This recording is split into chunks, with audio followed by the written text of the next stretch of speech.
Chapter 11. It's amazing how a person can go through the motions of life, fake their emotions, and paste a smile on their face when inside they actually feel dead. I'm very good at doing just that these days. Very, very good. I have most people fooled. I might even be fooling myself.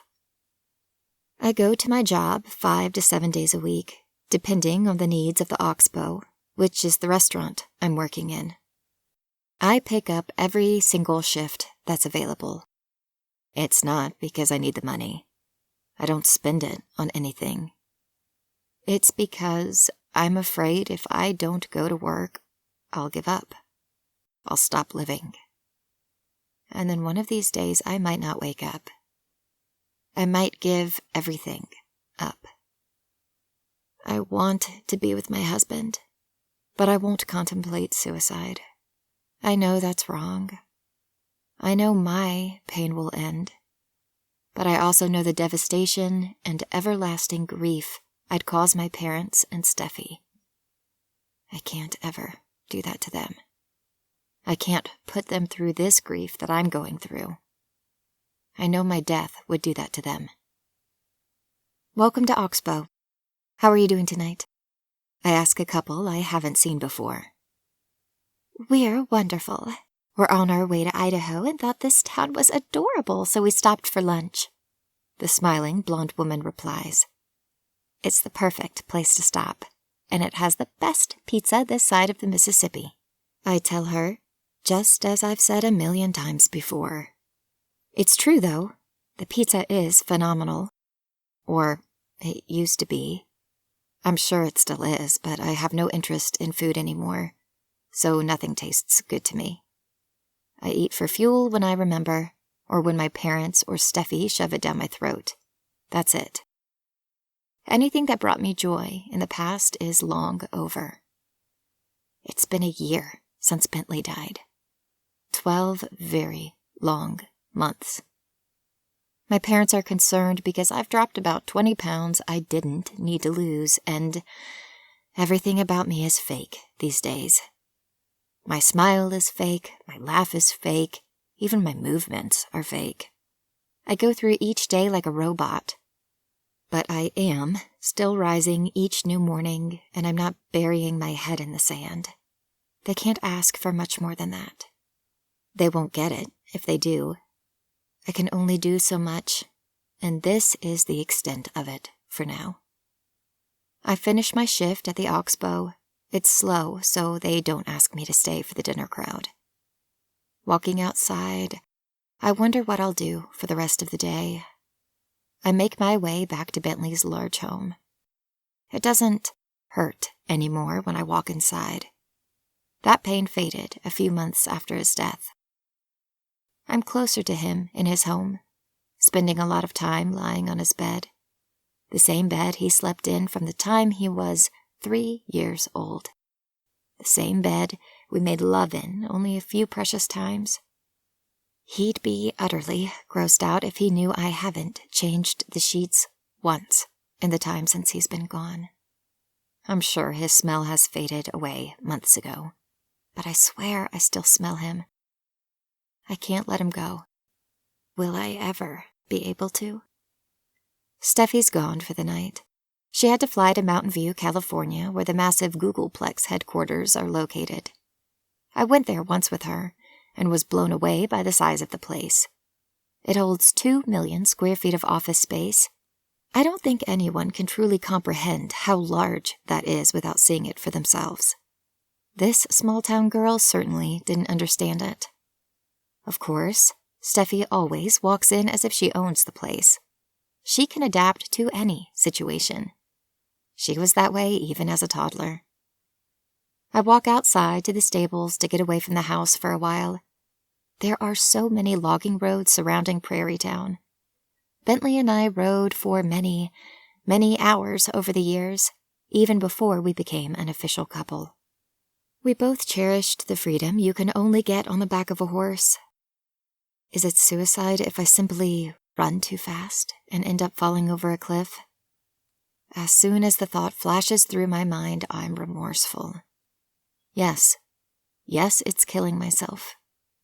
I can't do that. I promised I wouldn't be so selfish. I promised to go on. My loved ones keep telling me I'll be okay. The pain will fade. But they're wrong. It might dull somewhat, but it isn't going to fade. Not ever. I run my hand over Bentley's horse, and she nuzzles my hand. She misses Bentley too. She's been walked, groomed, and loved on, but she hasn't been ridden in a year. I realize it's time. I realize he'd want me to take care of his favorite animal. Do you want to go on a ride, girl? I ask. She neighs at me. I'll swear under oath that she nods at me. I find an almost real smile on my lips as I look into her soulful brown eyes. Yes, let's ride, I say. I turn to get a saddle. I snap out of my stupor when a voice breaks into my absorption of the past. Objection, Your Honor. The thunderous fury from the prosecution brings me back to the present faster than a lightning strike. I'm not in Prairie Town 11 years ago. I'm in a courtroom surrounded by both people who love me and those who want me jailed for life. I've lived a lot of years since that amazing ride that had begun to open my eyes so many years before. What's the objection? Cash asks. He doesn't bother turning toward the attorney. As a matter of fact, he looks at his nails as if they're fascinating. He picks at something on his suit sleeve before smiling at the jury who seem quite pleased any time he looks at them. I've said before how ridiculous it is that Miss Diamond's telling this story. It's nothing more than a way to make the jury feel empathy for her, and her story has nothing to do with the case. I demand this stop, the attorney says, spit flying from his mouth. I've said that this all ties in, and everything Miss Diamond is saying matters. Cash repeats, as if he's talking to a petulant child.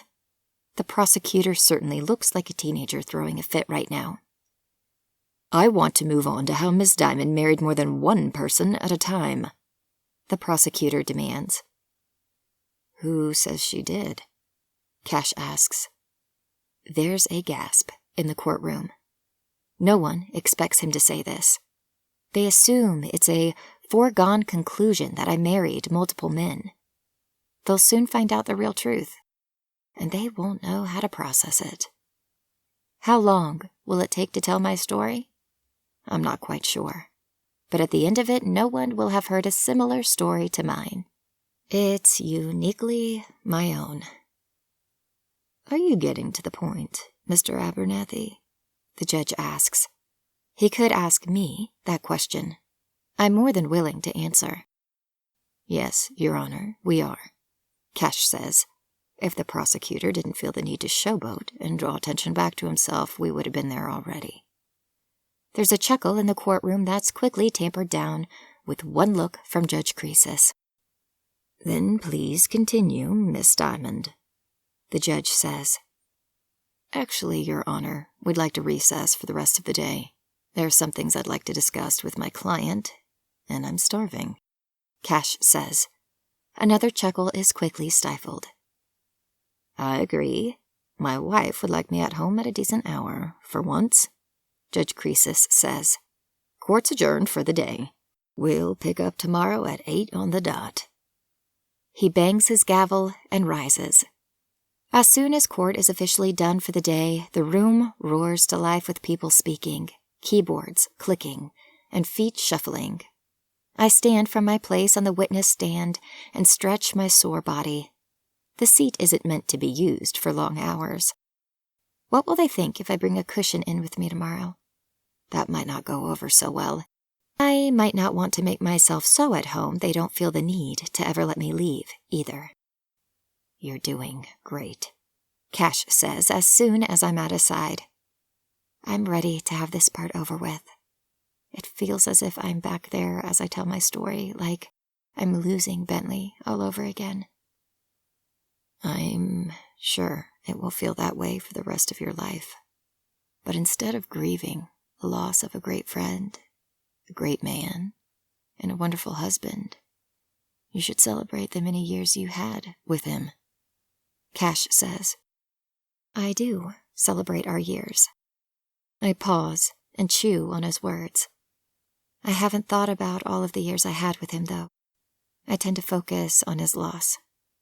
Thank you, Cash, for that reminder. You always know just the right thing to say. I happen to get it right once in a while.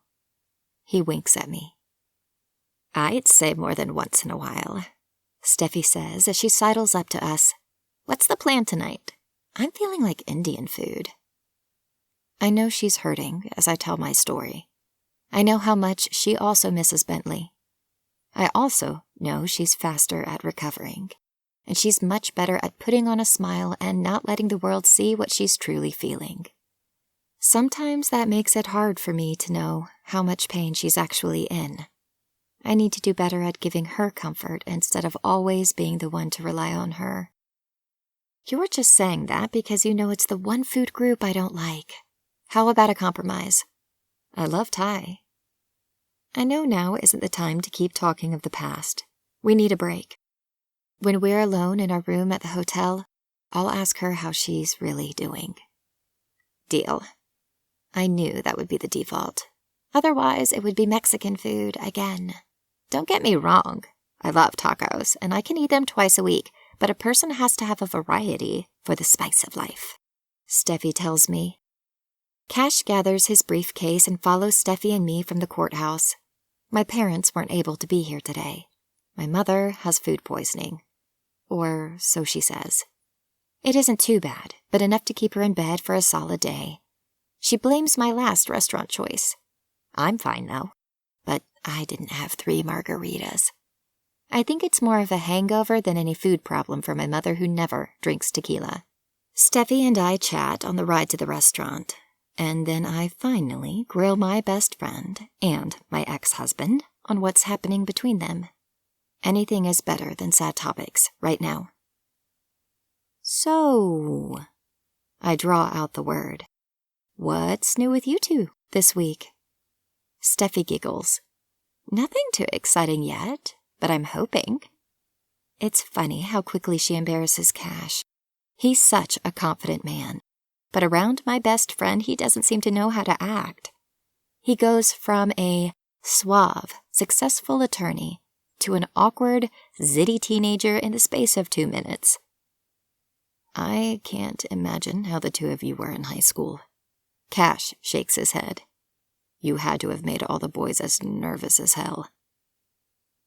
I have definitely always liked making the boys sweat, Steffi admits. However, Charlie here was quite shy for most of our school years. It was clear by our freshman year that Bentley was head over heels in love with her, and no other guy was brave enough to go up against him. So, she spent a few lonely years with just me and my brother. She didn't get her first kiss until she was nearly 17. Cash's head whips around, looking at me with surprise. Bentley was your first ever boyfriend? He asks. I see the wheels turning in his head. Knowing Bentley was first makes the impact of our relationship even more devastating. He literally was the only one when I lost him. Yes, he was. I didn't have any interest in boys when I was little, and I always had Steffi and Bentley, so I didn't think I was missing out on anything. I still don't. I'm grateful every day for all of the years the 3 of us shared. I'm so sorry, Charlie. I wish I would have known during our time together. Maybe you could have told me your story then and gotten it off your chest. He reaches across the table and takes my hand. It's a gesture of friendship and compassion, and I'm glad for it. I'm glad I waited. The story needed to be told, and I'm finally ready now. I wasn't before, I say. They tell us repeatedly that time heals all wounds, and I think they're right, Steffi adds. She reaches over and forms a triangle of our hands that puts a lump in my throat. She, Bentley, and I had done that same thing many times for our entire youth. What they don't tell us is everyone has a different time frame. For some, it's a day. For others, it's 10 years. There's no right or wrong way to grieve. No, there's not, Cash says. Our food comes and Steffi demands an end to our sad talk. She then proceeds to play 1,001 questions with Cash during our meal, making the poor man spit out his food at an outrageous statement she makes. I enjoy every second of my brilliant attorney's torture. Spending time with people I care about is enjoyable, and not focusing on anything sad for just a few moments of my life is great. I pray that when this trial is over, I'll unclip the rest of my bound wings. I pray I'll truly be free for the first time in over 11 years. I pray to finally fulfill my promise to Bentley. It's better late than never.